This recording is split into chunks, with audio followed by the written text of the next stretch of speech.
আজ আমরা আবার সাফল্য আর অসফলতার বিষয়ে কথা বলবো। সফল ব্যক্তি কে হয় এবং অসফল ব্যক্তি কে হয়, এই বিষয়ে আমরা আগে অনেকবার কথা বলেছি। প্রত্যেক ব্যক্তি সাফল্য লাভ করতে চান, কিন্তু প্রত্যেক ব্যক্তি সাফল্য লাভের এই কাজে সফল হতে পারেন না। এবার এটা কেন হয়, এর পেছনে কারণটা কি? কারণ হলো ভয়।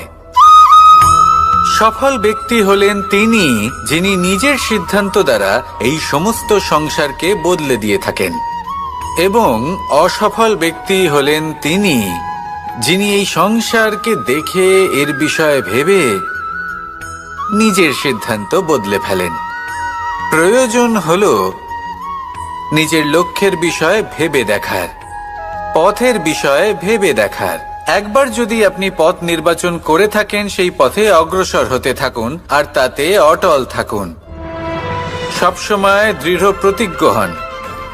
আপনি যদি কোনো পথে টিকে থাকেন আর নিরন্তর পরিশ্রম করতে থাকেন, তবেই আপনার জীবনে সাফল্য আসবে। যদি কথায় কথায় লোকে কি ভাববে, লোকে কি বলবে, একথা ভেবে নিজের সিদ্ধান্ত পাল্টান, তাহলে কখনো নিজের লক্ষ্যে পৌঁছতে পারবেন না। আসুন আমার সাথে ভালোবেসে বলুন, রাধা রাধা।